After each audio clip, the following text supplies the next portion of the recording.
The shared value system, though, I think we'd probably find some common ground with Islam when that shared value system involves killing everyone who doesn't share that value system. Well, that's the issue. Is the issue is whether or not you can distinguish between a value system that's proper, like a game that everyone can play, and one that isn't proper, like a game that becomes murderous. And partly what I did when I wrote Maps of Meaning was to try to sort that out. But anyways, one of the consequences of that was that it struck me very powerfully that individual development was the right alternative to nihilism and to ideological possession, and so that the right way for people to move forward if they want to improve the world is to improve their characters and their skill set and their ability to communicate and their strength and their courage and all of those things. And I designed some programs with my lab and with some business partners of mine, including my old advisor at McGill University, Robert Peel, and a student of mine from Harvard, Daniel Higgins. We developed this program called the Self-Authoring Program.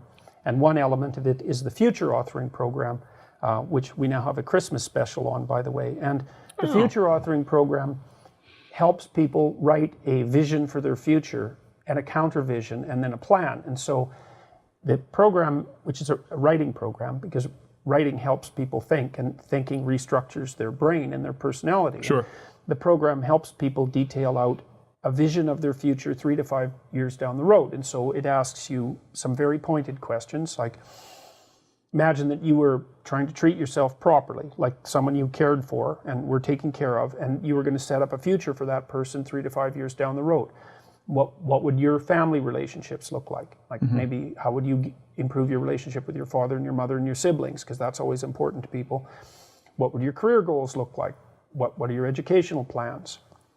How would you handle drug and alcohol use? Because that does a lot of people in. Sure. How would you take care of your mental and physical health?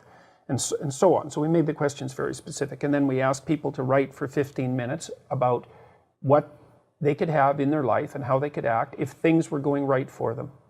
And then we asked them to do the reverse, which is to write for 15 minutes about what kind of hell their life could turn into if they let all their bad habits and resentments and poor choices aggregate and consume them. And everyone knows that. And so Not okay, Jared. Well, Hope you're listening. Well, I could tell. 3 years down the road, he sees himself in the middle of a road, so it's not a good place to go. So he could probably benefit from this. I could tell when I came in here that he was a very troubled person, and I can see why you make fun of him a lot, and why he puts up with it. He has no. Again, that middle of the road is not a place he wants to be, so the studio is better. Well, I suspect he also doesn't have that many other choices. This is true. Yeah. So maybe your program isn't as useful because the choose your own path. No. That's actually turns out to be wrong, because what we found is the program is the more apart at the seams someone is, roughly speaking, the better the program actually seems to work. Wow. And so imagine what's happening is that people are articulating out a kind of personal hell that they could avoid, and a personal heaven that they could attain to, so to speak. And that means often people are afraid to move forward. They're afraid of what might happen if they move forward, if they make choices. But what this program does is help put the fears behind them, pushing them. Because maybe, and I do this in my clinical practice, someone might tell me about why they're afraid of making choices and making changes. And then I ask them, well, maybe you should be more afraid of what'll happen if you don't do that. And that's really helpful, because lots of times inaction really, really hurts people. And so we're helping people understand why their failure to act could put them in a place they really don't want to be. And then we're also helping them outline a goal. Now, the way the human mind is organized, and this is true for animals to some degree too, is that most of the positive emotion that we experience in our life, most of the pleasure that we experience, is actually experienced in relationship to a valued goal. So, for example, you're most likely to be happy when you see that you're progressing towards something that you want. Right. Well, that assumes that there's something that you want. Right. And so if you haven't laid out a structure that's a structure of ambition in some sort with a high value at the top, it's very difficult for you to take any pleasure in your life. Well, that's the dopamine reward system, That's right. That is the dopamine. And that's now, why do you know that? That's exactly right. I know that because I've had a lot of help, and I'm pretty messed up. And I will say this, people are very overprescribed and overdiagnosed, and I went through actual genetic testing and did have, I've talked about this on here, but severe ADHD in a way where I just would accomplish something and would feel very tired. I just didn't really see pleasure in a lot of things, and it took a long time to work on that and kind of discover that. that about myself. But I learned all about that, and I also learned about negative habits. Now you can create a neural pathway, basically where you develop a habit to this is the path toward pleasure, and that's how you see proclivities toward addiction. We have Gary Wilson on with pornography. Yeah, right? well, okay, so what happens is part of the reason that people are prone to addiction is because they don't have any proper non-addictive pleasures in their life. So here's an example. If you take laboratory rats and you isolate them so they're living alone in a cage, it's really easy to get them addicted to cocaine.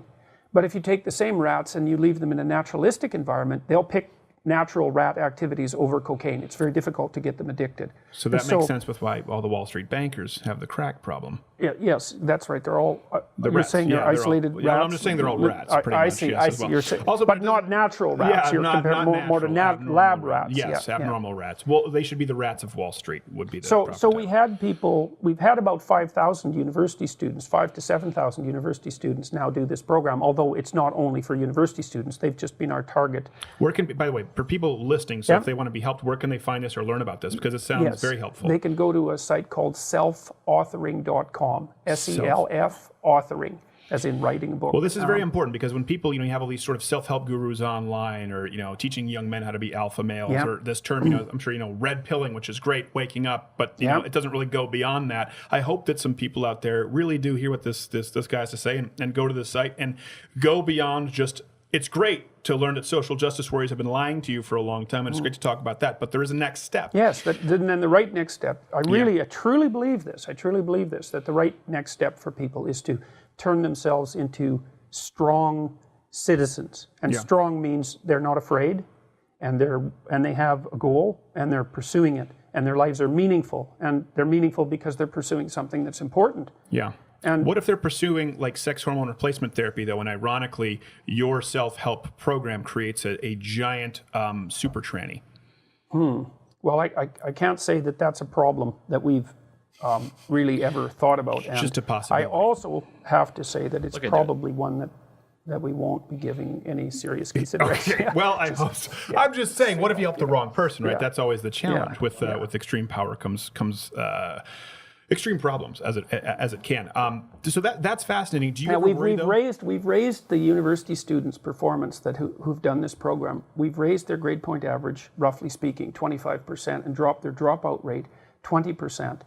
And we've done that in several different institutions. And here's what's really cool, I think, and this was very surprising to me.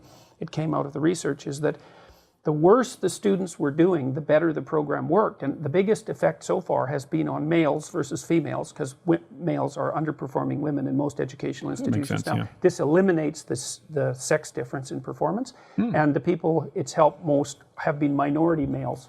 And it's helped them so much that we've obliterated the performance difference between the minority males and in Holland and the Dutch national females. Oh, wow. Yes. So it's very cool. Jordan Peterson videos on YouTube. We're going to do a web extended version. This is fascinating stuff. Thank you so much for being with us. Stay with us on the digital sphere. Louder with Crowder. Stay tuned.